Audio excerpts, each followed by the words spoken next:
Toujours ici au théâtre Sébastopol et la mise en place de ce décor qui se poursuit. Il y a beaucoup de travail avec, vous voyez, ce décor qui est déjà donc quasiment installé, quasiment fin prêt. À côté de moi, un comédien de la compagnie L'éléphant dans le boa pour interpréter cette version de Peter Pan. C'est Arthur Bernard. Vous jouez le capitaine Crochet. Alors à quelques heures de la première représentation, est-ce que la pression monte un petit peu? Un petit peu, oui, surtout qu'on va jouer devant une salle comble, donc on a toujours un peu de pression. Mais c'est un spectacle qu'on a déjà pas mal tourné, donc bon, il y a toujours ces petits moments de trac avant le début du spectacle, mais on est assez confiant. Alors vous jouez le capitaine Crochet. Expliquez-moi un petit peu, dans quelques minutes là, va commencer la répétition. Vous n'êtes pas en habit, mais expliquez-moi un petit peu votre personnage. Alors le capitaine Crochet, c'est un personnage qui fait souvent peur aux enfants, mais qui est quand même assez intéressant à jouer parce qu'il a des côtés touchants. Il est quand même, il est assez maladroit. Alors il est tantôt colérique, tantôt maladroit, mais il est quand même assez touchant. Il est très rigolo. C'est aussi un personnage qui fait beaucoup rire le public par ses accès de colère envers notamment Monsieur Mouche, son fidèle acolyte. Et c'est très intéressant comme personnage vraiment à jouer. Très intéressant. C'est un spectacle pour jeune public, forcément, Peter Pan. Comment ça se passe justement avec les enfants quand vous entrez en scène, quand le capitaine Crochet a fait son entrée? Quelle est leur réaction? Alors ils sont impressionnés parce que c'est vrai que déjà par le crochet du capitaine forcément, donc ça les impressionne et puis ils ont, comme je disais tout à l'heure, ils ont peur de ce personnage, mais très vite justement par rapport au rapport avec Monsieur Mouche, il y a quand même beaucoup de rire, il y a une relation rigolote entre les deux personnages, donc ça les rassure et ils se prennent au jeu. Mais c'est vrai qu'ils sont impressionnés au début. Puis après, ça va. Vous cherchez à créer justement l'interactivité? Oui, il y a pas mal d'interactivité dans le spectacle, notamment par les chansons, parce qu'il y a quand même pas mal. Il y a 6 chansons en tout dans le spectacle. Donc on invite le public à participer aux chansons. Il y a notamment des déplacements de comédiens dans le public, donc ça crée forcément une interactivité. Et voilà. Très bien. En tout cas, merci beaucoup, capitaine Crochet, Arthur Bernard.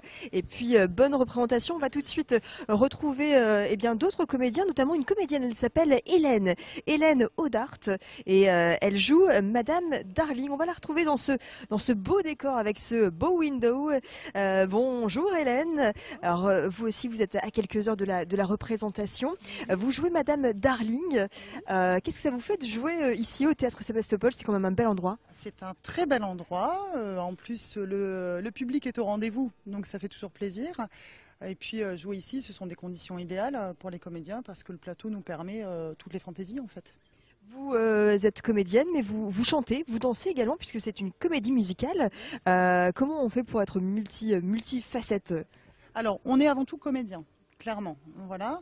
Après, on a inclus des parties chantées parce qu'on a appris à chanter. Et puis, ça nous semblait important pour un spectacle jeune public d'avoir des chansons comme ça qui viennent ponctuer le spectacle et des parties dansées plus dans quelque chose d'un peu léger, rigolo, un peu enlevé, quoi, vraiment pour les enfants, quoi.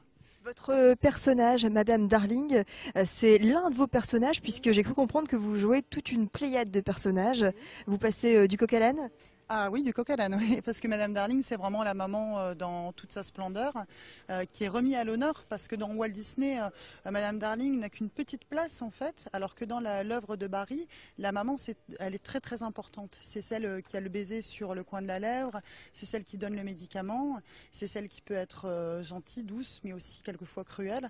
Donc voilà, il y a multiples facettes à ce personnage. Et puis après, je passe sur un enfant perdu qui n'a rien à voir avec une maman de plusieurs enfants. Voilà. Pour vous, Hélène, il y a beaucoup de changements vestimentaires. Comment ça se passe? Vous êtes entraînée?